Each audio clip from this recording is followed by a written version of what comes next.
Okay, so have you ever wished you could be in two places at once? Who hasn't, Trey? Exactly. Well, today we're diving into something that might be the next best thing. AI avatars. Specifically, this tool called Han 3.0 that's got everyone buzzing. It's definitely making waves. I Yeah. mean, the idea of creating a digital version of yourself that can talk, gesture, basically be your stand-in. It sounds like something straight out of science fiction, but that's the thing. It's not sci-fi anymore. It's right here, right now. And it's surprisingly accessible, which is what's so fascinating. This isn't some high-end Hollywood tech. It's being marketed to, well, everyone. And that's what blew me away with this article we're looking at. They're not even talking about it like it's some big crazy thing. They're like, oh yeah, use your digital clone to be more productive. Just like that. It's like the new productivity hack. But before we all upload our consciousness, there's some things we should probably unpack. Okay, so Han 3.0.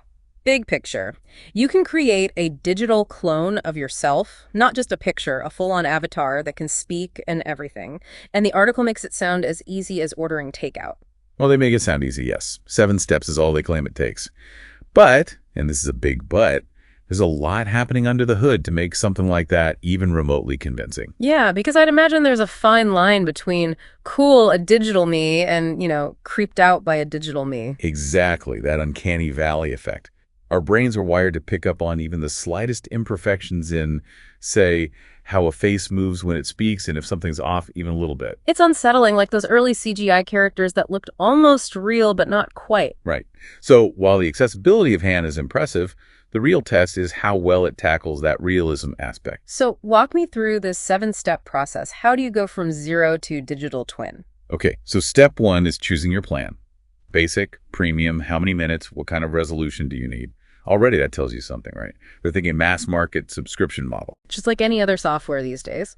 So you pick your plan, and then what? Do you just snap a selfie and bam, you've got your digital double? Not quite. Step 2 is where it gets interesting. You need video footage of the person you want to create an avatar of. And not just any video, they're very specific about needing to see the person talking.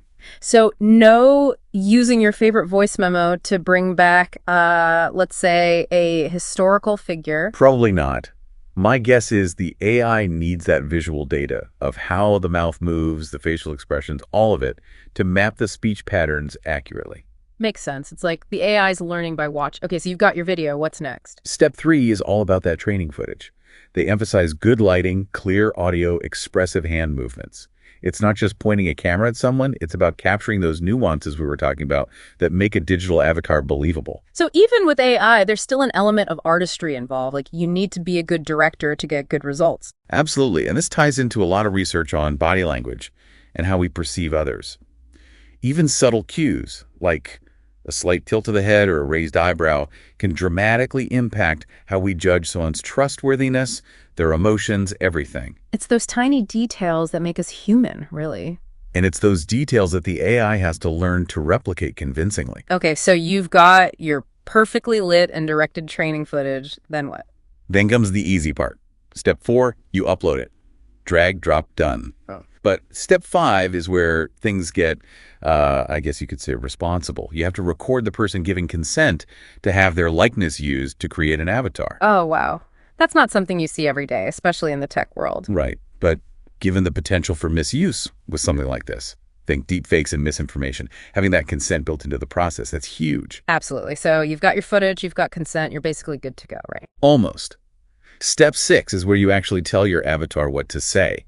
You type in your script, and get this, they claim Han can translate it into other languages too. But seriously, so I could have my digital self giving a presentation in, like, Mandarin. That's the claim. And if you think about how far AI has come with language translation, it's not as far-fetched as it might sound.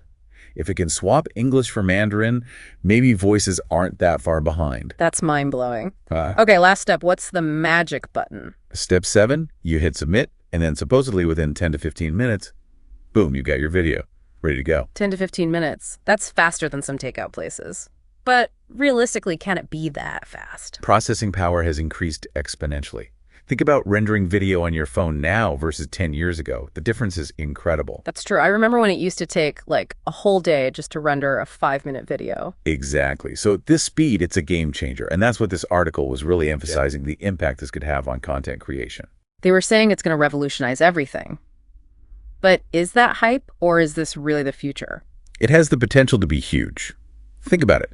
Personalized education, instantly accessible in multiple languages, small businesses creating high-quality marketing materials without needing a whole production crew. It's almost like, where does it end?